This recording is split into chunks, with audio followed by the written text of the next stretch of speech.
വെറുതെ അല്ല അമ്മ കോടാലി എടുക്കാന്ന് പറഞ്ഞത്. കിടക്കുന്നു നമ്മുടെ ചക്ക. പുളി വെച്ചോന്നൊരു സംശയം ഉണ്ട്. ഉറപ്പാണോ?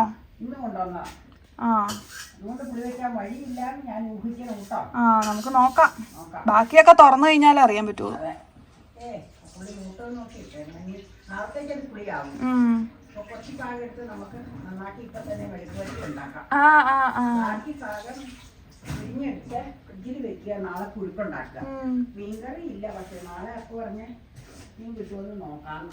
ഫ്രഷ് ചക്ക.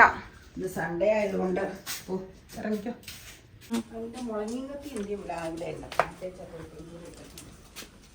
നമ്മുടെ പതിവ് സ്ഥലത്തേക്ക് എത്തി. ചക്ക വെട്ടാൻ അമ്മ സമർത്ഥയാണ്. ഭയങ്കര വെയില്. അത് എണീറ്റ് നിക്കുമ്പോഴാ. ഇരുന്നാ വെയിലില്ല.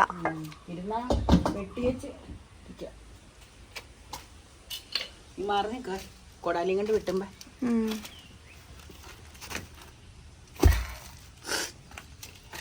മാറ്.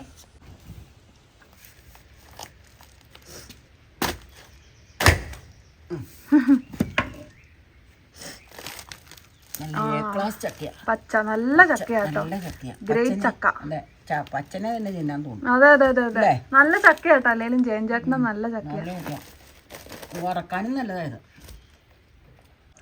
മലയാളികളുടെ വികാരമായ കഞ്ഞി എന്ന് പറയുന്നത് പോലെ തന്നെ ചക്കയും നമ്മുടെ വികാരമാകുന്നു. നമ്മുടെ കുത്തകയാണ്. ഒരു 10 സെന്റ് സ്ഥലമുള്ള ഒരാളുടെ വീട്ടില് ഒരു പ്ലാവെങ്കിലും ഉണ്ടാവും. അതെ, നീ കണക്കെടുത്ത് നോക്കിയോ? ഈ ഏരിയ തന്നെ നോക്ക്. നമ്മുടെ പരിസരത്തുള്ള വന്ന് വീട് വെച്ച് താമസിക്കുന്നവരൊക്കെ പ്ലാവ് വെച്ച് പ്ലാവും മാവും വെച്ച് ചക്കയുണ്ടാവർക്കൊക്കെ. അല്ല, ചക്കയും മാങ്ങ ഉണ്ടായിട്ടുണ്ട്. നമുക്കൊക്കെ പിന്നെ തലമുറകളായിട്ട് ഇവിടെ പ്ലാവും മാവും ഉണ്ട്. പിന്നെ പുതിയത് വെച്ചിട്ടുമുണ്ട്. അതെ, എത്ര ബുദ്ധിമുട്ടാണേലും നമ്മളൊരു പ്ലാവ് എങ്ങനെയായാലും വെക്കും. കാരണം ഒരു ചക്ക ഉണ്ടെങ്കിൽ രാവിലെ തൊട്ട് രാത്രി വരെയുള്ള ഭക്ഷണം ഒക്കെയാ. ചക്കയുടെ ഏറ്റവും വലിയ ബുദ്ധിമുട്ട് അതിന്റെ വിളഞ്ഞീന. നേരത്തെ ഇവരുടെ ചക്കയ്ക്ക് ചുള നല്ല മുഴുത്തതായിരുന്നു. ചുള നമ്പർ കുറവും മുഴുത്തത്. ഇത്തവണ എന്നാണോ നമ്പർ ചുള ഒരുപാട് ചുളയുണ്ട്. ചെറിയ ചുളയായിപ്പോയി. ചുള കൂടുതലാണ്. എന്നിട്ട് നല്ല സുഖമായിരുന്നു. പറഞ്ഞാൽ ഇത് കഴിഞ്ഞാൽ ഉരിഞ്ഞെടുത്താൽ പെട്ടെന്ന് പരിപാടി തീർന്നതിനൊക്കെ ഒരു എന്നുള്ള ചുളയാണ്. പക്ഷെ ടേസ്റ്റ് ചെയ്തു. വിളഞ്ഞീനാണ് ഈ പറഞ്ഞ പോലെ ചെറിയ ഇതായതുകൊണ്ട് ഒരുക്കിയെടുക്കാൻ പാടാം. നമ്മുടെ ചക്ക എല്ലാം അങ്ങനെ ഉരിഞ്ഞെടുത്തു കേട്ടോ. ഒരു ശ്രമകരമായ ദൗത്യമായിരുന്നു. ഇനി അവിടെ ഇരിപ്പുണ്ട്, അതവിടെ ഇരുന്നോട്ടെ. ആദ്യം ഇത് തീർക്കാം.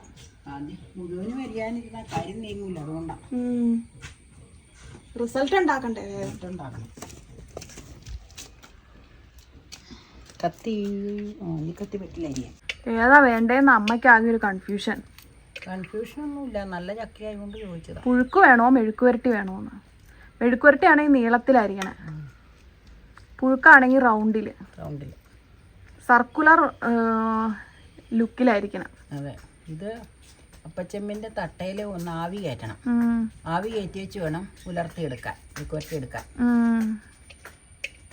അപ്പം പെട്ടെന്ന് വെന്ത് കിട്ടും. അല്ലെങ്കിൽ ഒരുപാട് വെളിച്ചെണ്ണ കുടിച്ചാൽ കൊള്ളൂല. അതുകൊണ്ടാണ്. പണ്ടൊക്കെ അങ്ങനെ ആവി കയറ്റമൊന്നുമില്ല, വെളിച്ചെണ്ണയിൽ തന്നെ ഇട്ട് മൊരിച്ചെടുക്കുക. എണ്ണ അങ്ങനെ ചെന്ന് കഴിഞ്ഞത് എന്ത് കുഞ്ഞു കുരുവാന്ന് നോക്കിക്കേ. പണ്ട് നല്ല മുഴുത്ത ചുളയും നല്ല മുഴുത്ത കുരുവായിരുന്നു. തവണ കൂടുതൽ നമ്പർ അതിലുണ്ടായി, അതാന്ന് തോന്നണം. ഇങ്ങനെ രണ്ടായിട്ടങ്ങ് കട്ട് ചെയ്ത് വെച്ചാൽ ഞാൻ നീളത്തിലാക്കണം.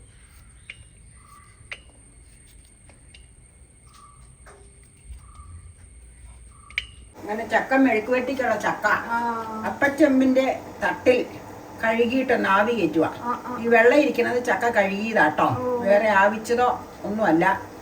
തട്ടയിൽ ഞാൻ വാഴയില ഇട്ടിട്ടൊന്ന് ആവി കയറ്റാൻ വെച്ചേക്കുക. ആവി കയറ്റി കഴിഞ്ഞാൽ അപ്പം തന്നെ ഉലർത്തുന്നതായിരിക്കും. ഉള്ളിയൊക്കെ ചതച്ച് വെക്കാന്ന് അതിനോടനുബന്ധിച്ചിട്ടോ. ജസ്റ്റ് ഒന്ന് ആവി കയറ്റിയാൽ മതി. അത് അങ്ങനെ ചെയ്യണേ എന്തിനാന്ന് വെച്ച് കഴിഞ്ഞാൽ വെളിച്ചെണ്ണ ഉപയോഗം കുറച്ച് വെളിച്ചെണ്ണ കുറച്ച് ഉപയോഗിക്കാൻ വേണ്ടിയാ ഉലർത്തുമ്പോ.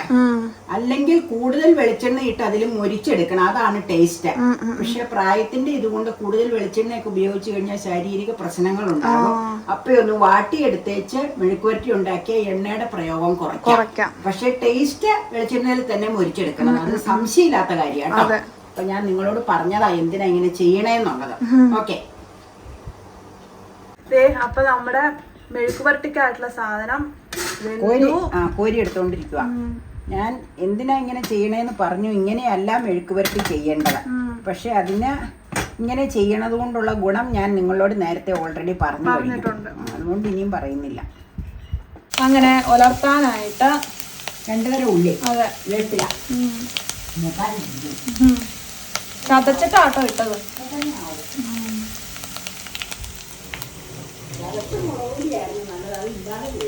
ആ ശരിയാട്ടോ, ചതച്ച മുളക് പൊടി ഉണ്ടായിരുന്നെങ്കിൽ അടിപൊളിയായിരുന്നു. അതായത് നല്ലത്.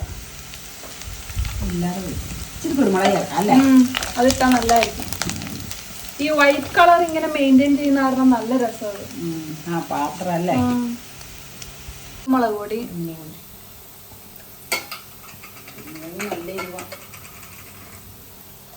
മുളക് പൊടി,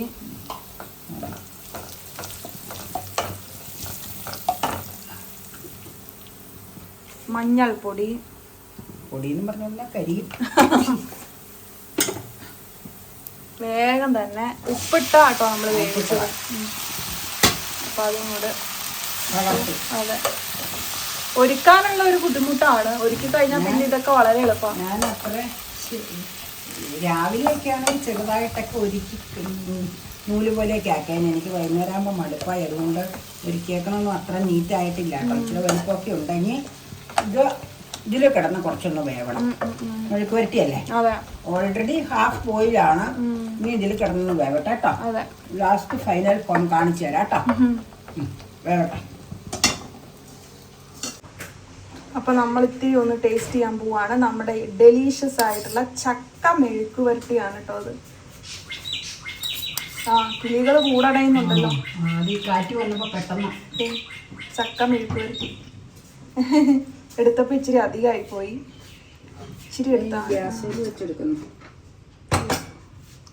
അല്ലെങ്കിൽ ഊണുമേശപ്പുറത്ത് കൊണ്ടേ വെച്ച്. അടിപൊളി അടിപൊളി,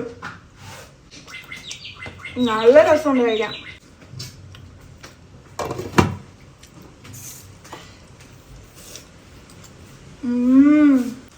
ഗ്രാൻഡ് ആയിട്ടുണ്ടോ, സൂപ്പറാണ് കേട്ടോ. സൂപ്പർ എന്ന് പറഞ്ഞാൽ ഒന്നും പറയാനില്ല. നിങ്ങൾ എല്ലാവരും ട്രൈ ചെയ്യാൻ മറക്കരുത്. ഏറ്റവും ഈസിയാണ് ഉണ്ടാക്കാൻ. അതെ, ഞാൻ അധികം ഉണ്ടാക്കുന്നതും ഇതിൻ്റെ രുചിയിൽ ഞാൻ മയങ്ങിപ്പോയി, അതുകൊണ്ടാ. അതെ, നന്നാക്കണ കഷ്ടപ്പാട് മാത്രമേ ഉള്ളൂ. ചക്ക പുഴുക്കുണ്ടാക്കുമ്പോൾ മീൻകറി വേണം. ഒരാഴ്ചയായിട്ട് മീൻകറി ഇല്ല, മീനല്ല, അതുകൊണ്ടാണ് പിന്നെ ഇതിലേക്ക് ചുരുങ്ങി. ഞാൻ അരമുറി ഇരിക്കുന്നത് ചക്കപ്പുഴുക്ക് നാളെ മീനെല്ലാം കിട്ടുവാണെങ്കിൽ അത് ചെയ്യാനോർത്ത ഇരിക്കണം എന്നാണ് മനസ്സിലിരിക്കുന്നത്.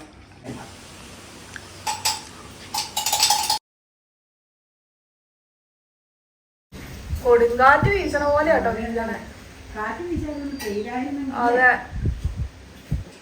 നല്ല കാറ്റും മഴയുടെ കുറവുണ്ട്. നല്ല ചൂട് ചൂട് ചക്ക മെഴുക്ക് പുരട്ടി, കൂടെ നല്ല ചൂട് ചൂട് കാപ്പി. അമ്മ അപ്പയ്ക്ക് സെർവ് ചെയ്യാൻ പോയതാ കേട്ടോ. അപ്പ ചക്ക മെഴുക്ക് പുരട്ടി വിത്ത് പിക്കിളാ കഴിക്കണം. എങ്ങനെയുണ്ട്?